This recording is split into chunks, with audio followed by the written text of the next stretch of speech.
What's up, Angel City? It's your girl Panda here, alongside my co-host and my favorite person to do a podcast with, Nina, and we are doing something a little different, a little special, a little exciting today. Tell everybody what we're doing and where we're at. Yes, we are actually here at House of Football to record our recap of for the game against Spirit. I'm already getting tongue-tied and excited because this week has meant so much, and we are coming down to the final push. You know, we talked about it before. 2018, this team was announced, and we have been waiting and waiting and waiting. Was it 2018? I don't even know. Wow, no, it was 2020, Nina. It was 2020, but I know those years don't count, and it's just been so long and so many days, and now we're in that final push for playoffs, and it's crazy that it's here. So crazy that it's finally here, and we have a shot. We have a chance. And we're going to talk a little bit about that towards the end of this podcast, because we want to kind of give you guys an idea of where we're at, what needs to happen with us. We aren't in complete control of our destiny, unfortunately. It does mean that other teams are going to have to probably drop some points. But there's a very strong chance here, and that's what we want to be clear about. And we'll go into that a little bit later. You know how we like to do it first, though. We're going to bring you some news and notes from around the world this time, thanks to Panda. Absolutely, yeah. So something that's really exciting that happened this week is the Spain women. They stood up for something that they really felt was important. And I don't know if you know the news, but there were 15 players from Spain's national team that said, we're not going to play unless you guys fire the head coach. And that's a lot of players to be upset. Well, yeah, that's a lot. And I guess it's exciting in one hand because they really want to stand up and show that, hey, like, you can't treat us this way. They were not happy with the way things were going when it came to training. They weren't happy with just the way that they felt like they were being treated, unfortunately. And so they stood up and said, hey, you know, like, we're women, we're people, we deserve to be treated with respect. So which is crazy that it has to be said. Right. It's crazy that you, as a professional athlete, have to say, hey, you know what, I would really appreciate some respect. Right. You think respect should just come as a human being. Whatever. And that's it. But that's what's kind of going on. And I guess kind of the sad part of this is the Federation is really not acknowledging that. They're like, this is your coach, this is who you play for, and I don't know what's going to happen. This is something I think we all need to follow. As women in this game, they really need to come forward, and they need all the support from everyone at this point. And I know there was some talk about in the game that's coming up with the women playing Spain about them not playing as well. It's kind of like a show of support. A mutual forfeit, I think were the words used. So I don't know. Keep eyes on this, because we talk about a lot when it comes to like equality here in the U.S. and everything. And I really feel like now, if this was the U.S. women's national team saying the things that they're saying and kind of putting out this platform, that I think it would have been acknowledged and supported a lot more. So I'm hoping that they're getting support when it comes to, you know, their home country, even if the Federation is not. But keep an eye on this. We're going to see what happens. Just thankful that our women are not having to go through this right now. Yeah, absolutely. We're hoping to see some women supporting women, and that's why we want to bring attention to this. On a different note, though, a more exciting note, at the game against Spirit, we were able to finally celebrate Jasmine Spencer reaching 150 NWSL games. NWSL games. How amazing is that? I love Jasmine Spencer. She is such a dynamic player. And for them to celebrate her 150 games at home was so exciting. I think her 150 actually happened while they were on the road, but it's a lot of fun that they actually acknowledged it in the stadium. She was with her family. Yeah, she's just so cute and so much fun to watch. And we know Jasmine's a really big family person. You know, she's had, I think her niece beat cancer, and she had her out for the coin toss once. So we know family is something really important to her. So to get to celebrate together and as her Angel City family, I think is really special as well, because she's such a dynamic player. She always steps up for the team and does whatever is needed. So congratulations, Jasmine. Super excited for you, and congratulations on 150 games. It's huge. I'd love to know what I've done in life 150 times. napped, opened bottles of wine, opened bottles of champagne, taken a shot. We haven't done 150 podcasts yet, though. But hey, Not yet. We're getting there. We're going to get there. We're working on it. I think this is 45, so 100 to go. 105 to go. Do your math, Nina. Well, it's not really. I don't think it's actually 45. I'm not sure exactly how many it is. We usually figure that out after the podcast. So, yeah, we'll math. We'll remath after that. This is not a math podcast. The only math that matters right now is playoff math. Playoff math is all that matters, and we are going to get into that at the end of this podcast. But first, let's do this recap. Oh my gosh, what an exciting Finally game we just had. I think this was what we were all waiting for. I felt like we were knocking at the door of an exciting game for so long that it finally came. I know. We've been on the cusp of like just slight disappointment after slight disappointment after ties that feels like wins, ties that feel like losses. And to finally feel like this is our team, we got this. We know the game against the Wave, we felt like was our best game that we'd played so far. And unfortunately, we weren't able to come away with that thanks to Shaw, the 17-year-old. But now to have this momentum going into the final two games and going into playoffs, it's been said several times, but you don't want a team that is starting to crash and burn as you hit that playoff push. You want a team that is elevating and continuing to grow. And that's where we're at right now. In this game just kind of solidified that for me. Yeah, I think you're right. And I think we're finally getting like our groove. We've adjusted to the injuries that we've had. We've adjusted to the losses on the roster that we are not unfortunately going to see anymore. Spoiler alert, Vanessa Gilles was not on our player ability report. Yeah, she already gone. But she didn't even say bye to me. She's going to Lyon. She didn't even say bye to me. Like, I thought we connected. I thought we were friends. You are. It was, Vanessa. She Irish goodbye. I'm used to that with my friends. I do that to you a lot. All the time. But yeah, so I think we've kind of gotten a good footing on how we feel. We can play maybe a little bit of identity finally, which is something we have been clamoring for all season by switching people around and, injuries making us, move people up and around. And, this felt good. This felt like we finally got it together off the heels of what we felt in San Diego. And yeah, let's get into it and we'll talk about it and just kind of recap it real quick for you on how it went, because if you weren't there, you definitely should have been, but we're going to do our best to make you feel like you were. Absolutely. And there's some names from the Spirit team that we would not see playing today. We've talked about it before, but Emily Sonnet has been out with a season-ending injury on her foot. And then Kelly O'Hara is out with a hip injury. Those are two of the big names I think people would recognize. But okay, this lineup, guys, my obsession with lineup cards and things like that. Now, what do I do when the lineup that Washington Spirit puts out on their social media doesn't match the lineup that I see when I Google? They get an F. I can't even. Lineup card. I know. If you could, I wish you did a podcast solely on lineup cards. Lineup cards. Because I was so mad. I'm like, who's in goal? I've got two different rosters here. I don't know what's happening. Yeah, it was really weird because who was on the lineup and who actually started? All right, let's go back to this because I screenshotted both. You know me. I like my receipts.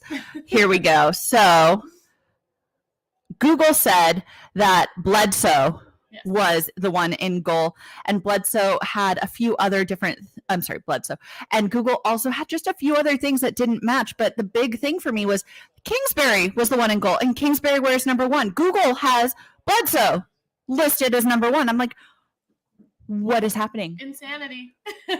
Seriously, how are we supposed to follow this? Let's talk about things that would never happen to a men's team. Get your crap together. Do your research, fact check your stuff, spell check everything. Know what you're putting out there. This is important, It's ridiculous. It's hard for us to do a podcast if we don't have all the right information. Yeah. Thankfully, we were at the game and we could see with our own eyes and we did not have to rely on the Googles. So tell everybody who was actually on the pitch for Washington Spirit. Starting in goal, number 1, Kingsbury. And then, of course, they had number 2, Trinity Rodman, who we have been following very closely this year. Oh. She is a beast. And actually, just tangent real quick, I guess we heard that her father actually showed up to her first ever, the first time he ever showed up to her soccer game was 2 weeks ago. Right. Ever. Now, listen, taking deadbeat dad to another level. Hey, listen, I had people growing up who had family members in their life who they didn't want at their sporting events because honestly, they weren't. I don't know. They weren't Okay, proud that's of them. fair. So maybe she doesn't want the attention to go to her father, or maybe her father doesn't want to take the attention away from her. That's fair. So you kind of have to look at it in a couple different ways. It can't always be like, like dad's at home just not showing up to her stuff.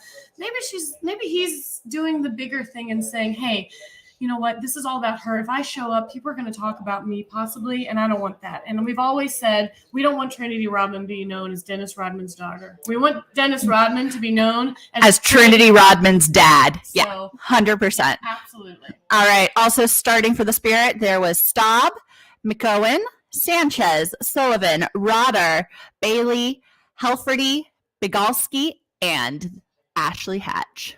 Boy, yeah. She dirty. What a good lineup, and we'll talk about how they all did. But let's go ahead and get into Angel City. We'll talk about their availability report and who was out. So we see Katie Cousins out with a right knee injury. Is she ever going to be healthy enough to play more than 2 games? I don't know. We also have Stephanie Ferreira Van Ginkel, who is out with a left ankle injury. Of course, Sarah Gordon, right knee. Sydney LaRue, right ankle, which I think she had a new cast I saw on her. She did. Like, Mm-hmm. she went from a walking boot to a hard cast. So It's not why good. are they being so vague about what is going on with Sydney LaRue? Right ankle. Avoiding criticism, maybe? I don't know. No, I want to know more about that. I want to know, like, is this a bone injury? Is it a ligament? Is it, I don't know. At this point with a hard cast, I have to think it's definitely something that needs to be immobilized, like, solidly. Like, was the walking boot maybe not doing the job? Was she doing too much in it? I don't And they know. were like, lock it down with something like that's not going to move. So I don't know. I want to know more. If anybody has the insight on that, like The 411. the 411 on Sydney LaRue's ankle. Okay, but real quick, you mentioned Sarah Gordon, and we know Kristen Press is out. Let's talk about these 2 girls who are out that also did something really cool with Klarna. Yes. Did you guys catch the drop that happened Ooh. with the everybody? What was the name of it? I have to look it up. It's because Re-Ink, and it's the New Everybody Club. yes. The New Everybody I Club. love this. Yes, this is something that they collaborated with to just say we are inclusive. This is for everybody. New Everybody Club. Mhm. It Cheers to wasn't- that. Yeah, it wasn't what it was. It is what it is now, though, and it's the New Everybody Club. You can get it on Klarna. I think as of this morning, you can get it from Angel City as well. It was a Right. 24-hour pre-release only on Klarna, yes. and now you're eligible to get it elsewhere as well. Yeah, so check it out. If you want to know what some of these styles look like you said, go to Sarah Gordon's Instagram. She did a fun little reel, of course. Of course. The fashionista that she is. She put out some stuff there that showed how to actually pair the looks that they put out, like sweatshirts and Mhm. shorts and jackets and different things like that. And it was really cute because I'm Okay, not- have you ever seen not those there. memes where it's like other girls do a messy bun and then it's me with a messy bun? where I look like a 15th colonial If boy. I tried to wear the clothes the way Sarah Gordon does, I would look homeless. I feel like it would look like Frumpy McGee over here, You're just like, like Nina, you're really letting yourself go. You need to get yourself together. she looks so cool, and I wish I could be that cool. We'll never be as cool as Sarah Gordon, but maybe you can. So head on over to the Angel City website, to Klarna. Use that app. You can pay for it in installments. Yeah, it's been a very dangerous thing out there for me. But Yeah. Either way. All right, give us that lineup. Let's see. Who did we put out there? All right. So we had good old Didi Harachich Whoop, whoop. in goal, which also about merch. Oh my God, the Didi shirt. The Didi shirt, if you guys have it, if you guys are Game of Thrones fans, you're going to want to check it out. I think it said, Mhm. like, first of her name, protector of goals. Like, it was incredible and definitely something I have to get. But she was holding it down in goal, as she always does. And, of course, we had Paige Nielsen, Megan Reed, Allie Riley with the captain's armband, and, of course, Jasmine Spencer out there Woo. holding down the back line. In the midfield, we had Savannah McCaskill, Carrie Riccaro, and Danny Weatherholt. And then up front, we had Claire Emsley, June Indo, and Clarice Lebion. Let's go. I'm What? starting to become a big fan of this lineup, and it's interesting the way that Freya is really interchanging our forwards and our midfielders. And we know we've said for a while now, our midfielders are the ones that are scoring for us. We've had trouble keeping healthy forwards. Interesting to me that Charlie and Lucy were both on the bench to start, but I don't mind that because their energy coming off the bench is really good. It's unmatched whenever you take somebody that's been out on that pitch for 60 minutes and you bring them in there. They're really going to put some dynamic action and footwork out on the pitch, and I think I think it works. And I feel like Freya is out here playing chess when everyone else is playing checkers. Like having forwards on the pitch like this, or midfielders as forwards, people who are more tactical, who see the field differently, is a very interesting thing. But then we're also seeing some issues with like, okay, but shoot now. But score. But this time, this game, this is it. We did it. We did it well. So let's dive into this. So Spirit actually were able to kick off this match on a Wednesday night at Bank of California Stadium. They came out on the attack, but not really creating any true opportunities. And then McCaskill is actually called offside in the 6th minute. And here's the fun thing and the fun note, because you and I argued a little bit about this. I need to know about this. If you guys were questioning this offside call like I was, you need Nina to explain this, because I'm learning about this game every single time we do this. So McCaskill is the one who is called offside, but she doesn't actually touch the ball. As the AR's flag goes up, McCaskill is actually falling back off the ball and allowing June Endo, who was onside, to make the run. But the thing is, you don't actually have to touch the ball to be involved in active play. And McCaskill making a run on that ball was enough for it to constitute an offside. So you're saying if an offside person does anything to interfere with, let's say, the defender's positioning on the field, that is what makes it an offside call? Yes. Okay. Anytime you're involved in active play, if they go and they bump into the keeper, if they, do anything to interfere with how play is progressing, and McCaskill, by making an active play and run on the ball, even though she ends up falling off, she does that after the referee's flag is already going up. It's an offside. The more you know, folks. So she was called offside. Unfortunately, nothing obviously happened with that. And then we got a nice run by Endo in the 13th minute. Courage with slide tries to trip her, but she's able to take that advantage, the referee calling advantage there, and continue her run, then passing to McCaskill, whose shot goes high. In the 17th minute, Emsley takes a corner kick, and McCaskill has this beautiful header, but it is saved by Kingsbury. All right, in the 20th minute, Angel City, they're on the attack, and they're trying to put something together. But Claire, McCaskill, and Recaro, they're all shut down. Emsley, though, she's looking pretty powerful tonight, and I'm really feeling something from her. I feel like she is running and gunning for it, and she's just making runs. Her movement. Oh, yeah. And her defensive efforts on the ball were actually quite incredible, and she is making plays, and I felt like she was going to do something. In the 28th minute, Emsley with a shot, of course, and it's a diving save, pushing it out for a corner. All right, and then in the 30th minute, Endo finds an opening, but that shot is cleared, and this is going to be our 4th corner of the match, and we are going to see Le'Veon off the crossbar. Why are things heating up?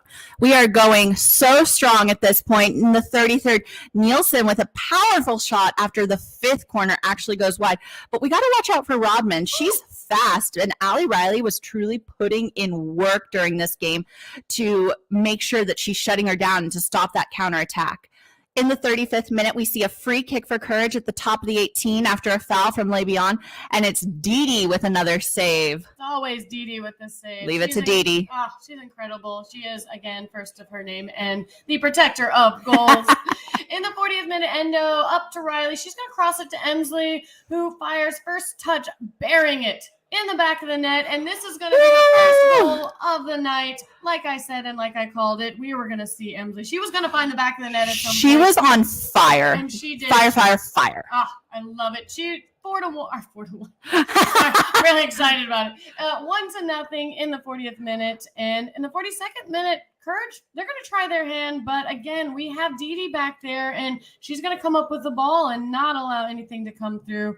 We're not going to see any stoppage time going into the half. The referee calls it, and that is how it goes. Again, I wish I had a camera for the halftime talk at this point, because that goal, I want to be in that locker room.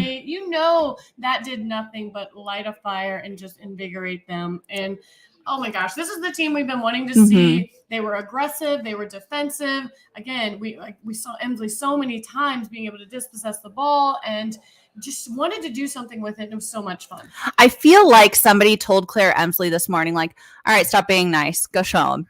Like, we know you're Scottish and all, and they're known for being nice, but we need you to just, all right, show them what you're made of, because there's a reason Somebody she's on let her loose. national team. There's a reason she plays for her national team, and we saw that tonight, definitely. Yeah, they definitely let Emsley out of her box. They let her show her true self, in my opinion, because oh my gosh. I loved every She's minute. giving me all the feels. All the feels. I know. I'm a huge fan of her, and I have been. I always wanted her to just show her talent that we know she has, and she did, and it was amazing. And yes, we'll talk more about that in a little bit. But so we're going to see Spirit. They're going to sub in number 12 for number 13 at the half, and then Charlie is going to come in for Recaro. What do you think about that sub? Okay, so I feel like this is a very aggressive sub, but we still have, Danny Weatherholt, Clarice LeBion, and Savannah McCaskill for midfielders on the pitch. So what they end up doing is pulling McCaskill back to that midfield position and putting Charlie up top. And I like this because it feels like we came out a little more defensive by having so many midfielders out there to start the half. And then it was like, oh, here you go. Try now. We're gonna drop the hammer. We're gonna go again now. All right, let's go. All right, in the 47th minute, Emsley, she's going to have a cross, but Simone, she's just not there yet. I think she's getting her legs under her, just trying to kind of get into the same run of form that everyone else is. And she comes back with a weak shot, and unfortunately, it goes wide. In the 50th minute, Charlie has a run, but she's just missing her chance at the shot. And I think you and I were both a little frustrated by Charlie at this time because it seemed like she was just half a step late and missing the shot opportunities and not taking full advantage. I think what I'd said to you, I think we were at the bar getting a glass of wine because that's You what mispronounced we do. shot. It was Liz's birthday! It was Liz's birthday. Shout out, Liz. Hey, Liz. I know she's listening. We love you, Liz. Actually, I was going to say, I have some stuff to say at the end in the fluff. So stick around for that because I have some. Are we doing an ode to Liz? Well, we have some happy stuff, and I also have a little somber thing that I want to talk about also. But don't worry about that. It's not that. Oh. I do need you to stick around for it. But either way, I looked at you and I said, Charlie seems to just take it too deep into the box. Like she gets herself right onto that line where there's nothing she can do with the ball. And I wish she would just take one shot and fire it like she knows how to do instead of taking too many deep runs. And then she's just she's covered and there's just nothing she can do with it. And it's a really good thing that she heard you and I at the bar. That happens all the time, guys. They hear us all the time. They know what we're saying. We're basically Daniel Ball. In the 52nd minute, Charlie coming through. She crosses it in and Spencer crosses it in and it's Charlie with a beautiful header for a goal and we go up 2-0. Oh my goodness. You know that bank was electric. It was incredible. And again, we wanted Charlie to get that. I mean, she's trying. You can tell she wants it. You can tell that is her end game. That is her goal. And she finally found it. And it wasn't with her feet. It was with her head. And we love that for her. Yep. In the 57th minute, you know how people like to come out right after we score. Mm-hmm. Didi, though, with another big save, diving for this ball. We love Didi. We trust Didi. She is our wall.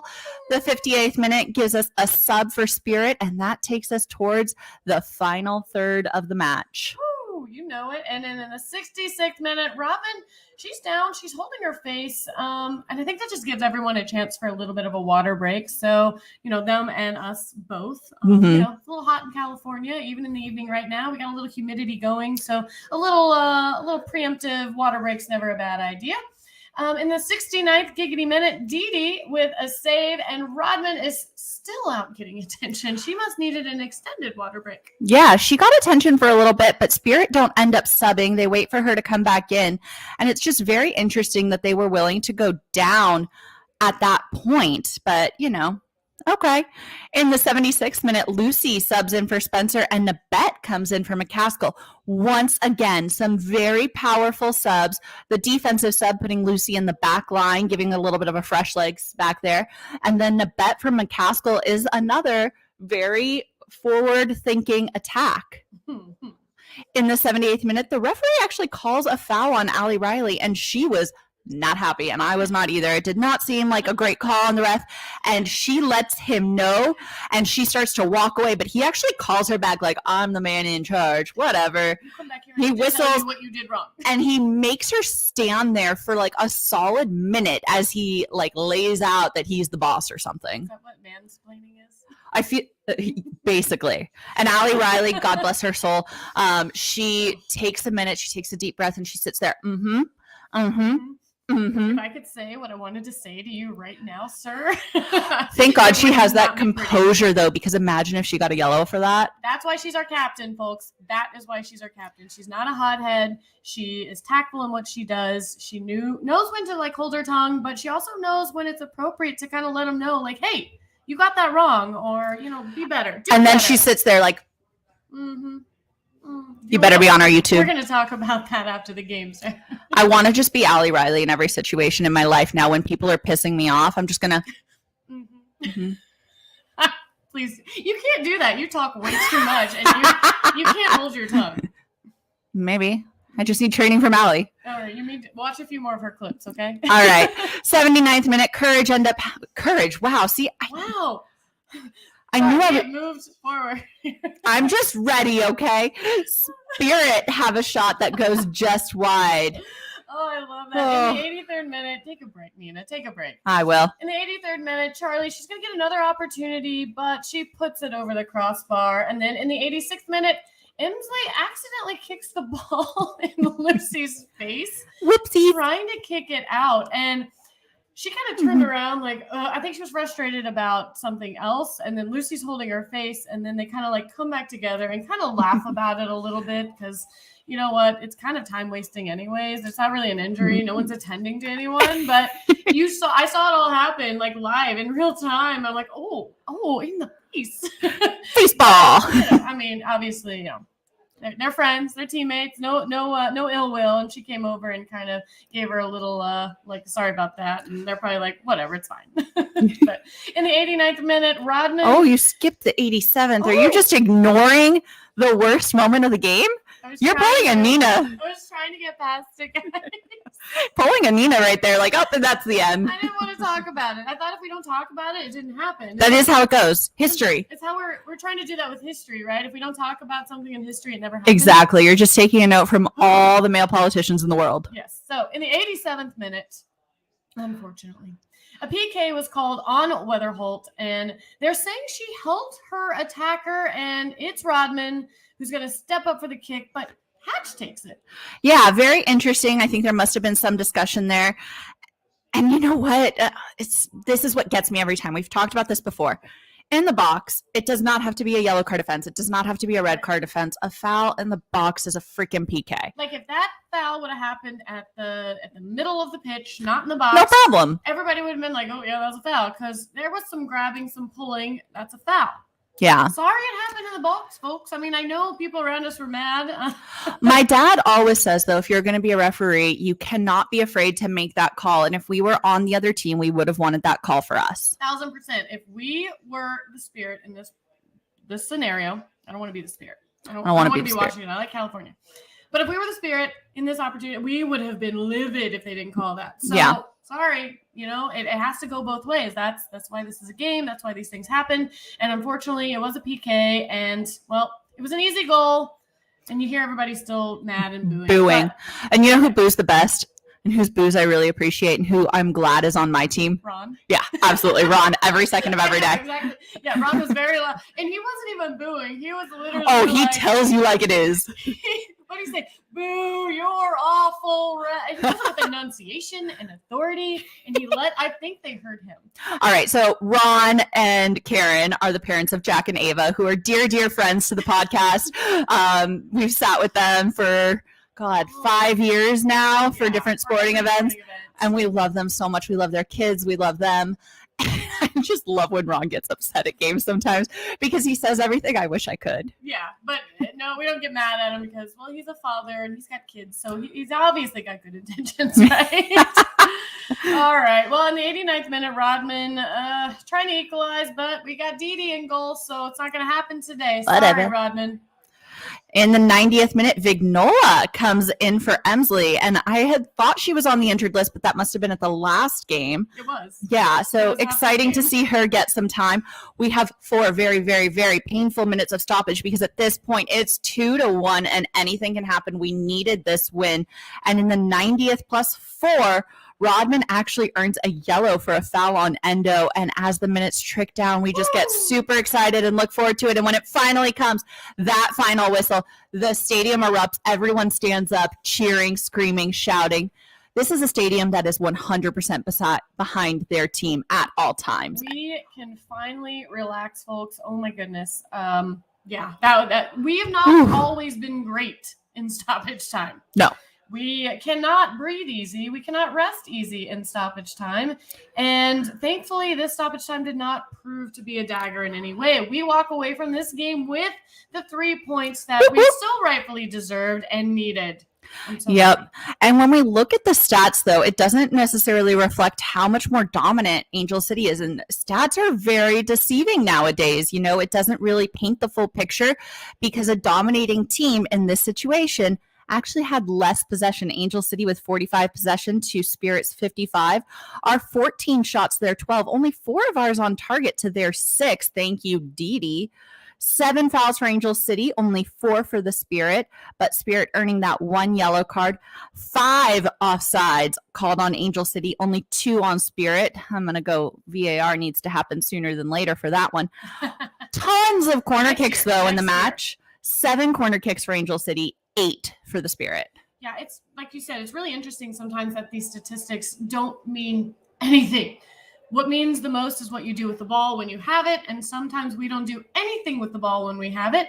And in this game, we did as much as we could with the ball when we had it, thankfully, and we made them count, and that is what's going to earn you 3 points at the end of the day in this league. And I'm so excited that they did because these 3 points mattered more than anything else because actually going into the match, we had dropped to 8th place. Right, because Courage had won.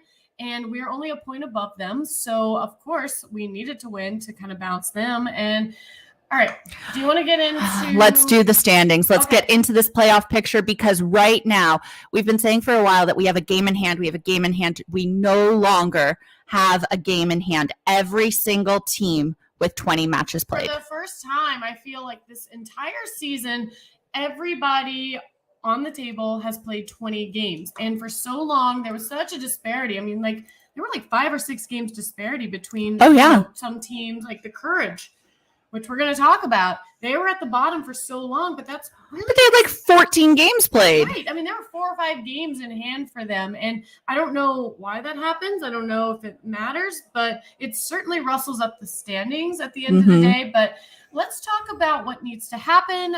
Where we're at, what do we need to do? What do other teams need to do? Because if you're listening to this right now, we're going to encourage you to do this going into tomorrow's matchup. This is like your hype time. This is what you need to know because you're going to know. Hype time, heart attack time, same thing. We're going to know by the time we go into our game tomorrow at 5 o'clock at the Bank of California. We're going to know what the other 2 teams that are important right now in this playoff hunt have done and what's really expected of us. All right. So right now, currently, as of 11:42 on September 24th. 43 now. My watch has changed. Oh, my goodness. Portland Thorns currently sitting in first place, followed by San Diego Wave, separated by only a point. OL Reign have the same amount of points as San Diego Wave, but we know that goes to a head-to-head as the tiebreaker first. After them, in 4th place, Houston Dash, followed by Kansas City Current. And then finally, rounding out in that 6th and final playoff spot, Chicago Red Stars. And then here we are, Angel City in 7th place on the outside looking in, followed by NC Courage. And then the final 4 teams that have already been mathematically eliminated, Orlando Pride, Washington Spirit, Racing Louisville, and Gotham FC. All right, so that's what the playoff picture looks currently. But...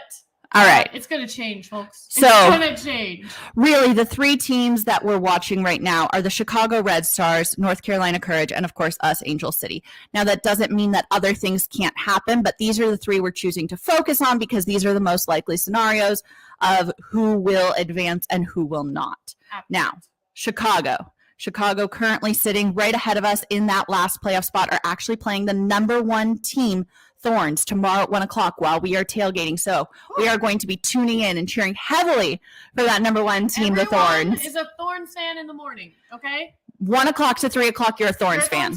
We will allow it. We support it. We are okay with that.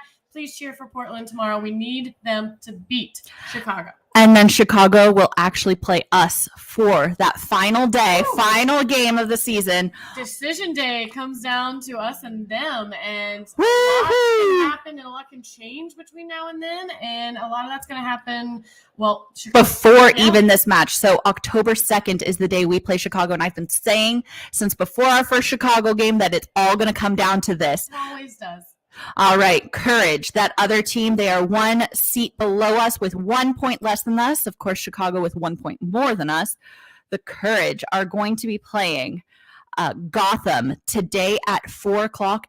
And, you know, we know Gotham already mathematically eliminated, bottom of the table. Like, you hope that they play to, like, just save face and to play the spoiler, if you will, like my favorite role. Maybe, you know what? We have such a connection with Gotham because we stole all their players and coaches. Maybe they'll do it for us. Maybe there's, like, a little, like, behind-the-scenes action happening, and maybe they're going to be like, you guys need to come out and play. Yeah. Like, we'll figure something out later. We'll take you guys out for tacos. Because Freya loves tacos. Freya loves tacos.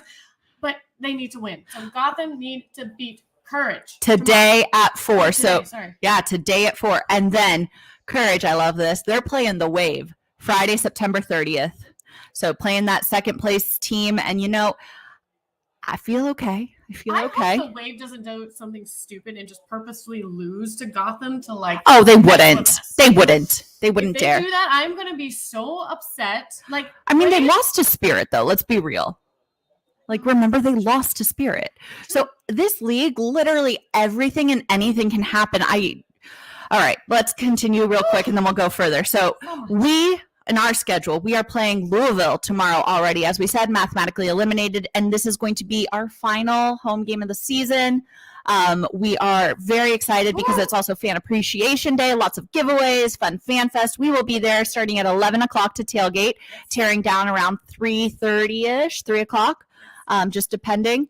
So we're going to play Louisville tomorrow. That'll give us a good idea of the playoff picture because by the time we kick off against Louisville, we will know the results of those Courage and Chicago games. Which are vastly important. And I feel like us at home is a huge advantage, especially against a team that is eliminated from playoffs. So, and I do think we have the easiest schedule of the last 2 games when it comes to the 3 teams that are fighting for that final spot. We also have the one that's most in control because it's not going to come down to another team winning or losing. What it's going to come down to really is us playing Chicago and how that goes. If things go the way we want them to, we could tie them and still make the playoffs. Yes, if Courage don't win out, we can actually advance if Chicago lose to the Thorns and then if we tie them. Yes. So listen, we've said it all season long that we were going to make the playoffs, and that is still a huge possibility that can happen and highly likely at this point with the way they're playing. I feel really good about going into tomorrow's game. I think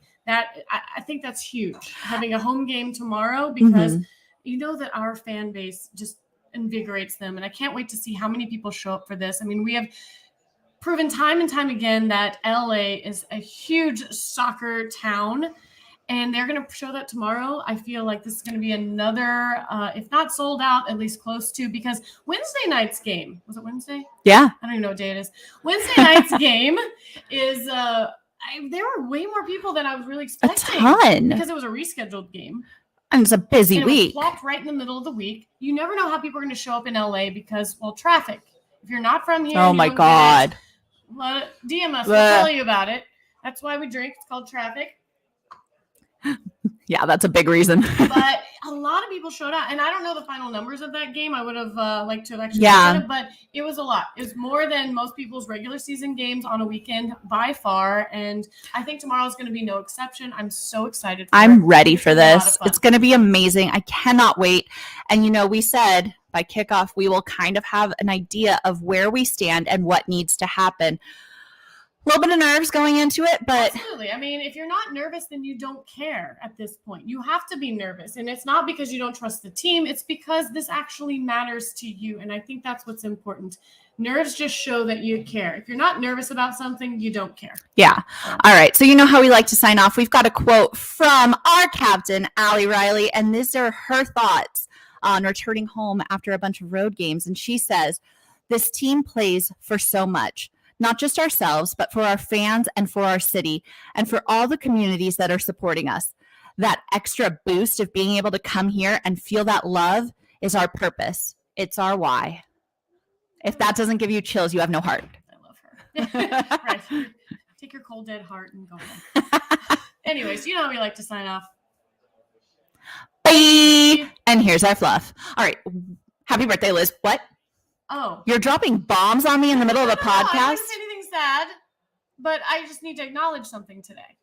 Oh, sad. Do you know? I think I know. Christian's post? Yes. Okay. So, just something that I just wanted, I feel like I love to shout out and immortalize, like this will live on forever, you know, in our voice. But today is a birthday of a dear, dear friend of ours, Sam, who unfortunately passed away back around St. Patrick's Day. I think it was like March 16th. And today would have been his 42nd birthday. So I just want to give.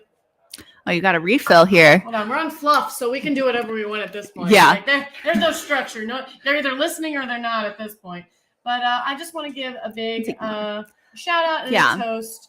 One to Sam and another to his family currently, who, you know, I'm sure is no doubt a very difficult day for them. Yeah. Having him around. And listen. Very hard days. Mental health is huge. If you're having a rough time, if you need some help, if you want to talk to someone, please reach out. Reach out, get help. We talk. We do a podcast. We like to talk. So if you want someone to talk to, we're here. And I think it's so important. There's so many people out there where things are going on in their life and they just put on such a brave face and don't know until it's too late. And, you know, that's important to us. So anyways, cheers to Sam. Cheers to Sam. Happy birthday. Happy birthday to him. Happy birthday to Liz and Jolene who are at the game. Yes. And just, you know, at the end of the day, like, hey, we're all in this. We're all a big team. We are Angel City.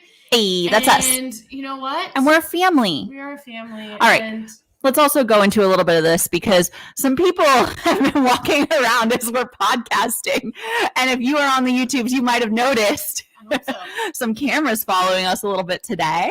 I know. So not only do we shout out House of Football for hosting us today because they're incredible. And if you like soccer at all in LA, and I know a lot of you do, you have to come here and watch a game. They are so all in on this sport, especially Angel City. They will literally find any way they can to find Angel City on the screen, whether it's Bally's or Paramount. They have all the access. So come here, watch a game with us next season because I don't know how it's going to go this season as far as watching games here. I'm not sure. But we're doing something really, really cool at 1:30 today. Yes. I don't know that they'll see this, but they will see our recorded one. But hopefully, if you're, you know, we'll post it live. Yeah.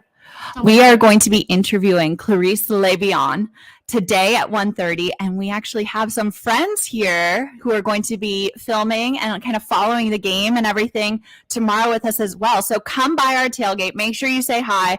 We got some cool people here that want to hear all about your love for soccer and how the women's team and how Angel City have exploded here and how we're taking over the world. Oh my gosh, it's so exciting. I have so many people approach me all the time about Angel City and like, I want to go to a game. I hear all about this. And this is your chance to do this. We hope to see you all there tomorrow. And again, stay tuned. We got some fun stuff happening. Yeah. All right. Is that it? I think. I don't know. I have no idea. Do you want to tell how Harry ended up calling the police yesterday? No, I'm just kidding. Stop. So Amanda texted me yesterday. I have avoided this entire podcast not talking about the cats. Okay, can we not? Amanda texted me yesterday that she arrived home to like police helicopters. I'm like, what did the cats do? Yeah, you know Harry. That's how they are, right? Absolutely. All right, we'll see y'all at 1:30. Stay tuned. Bye.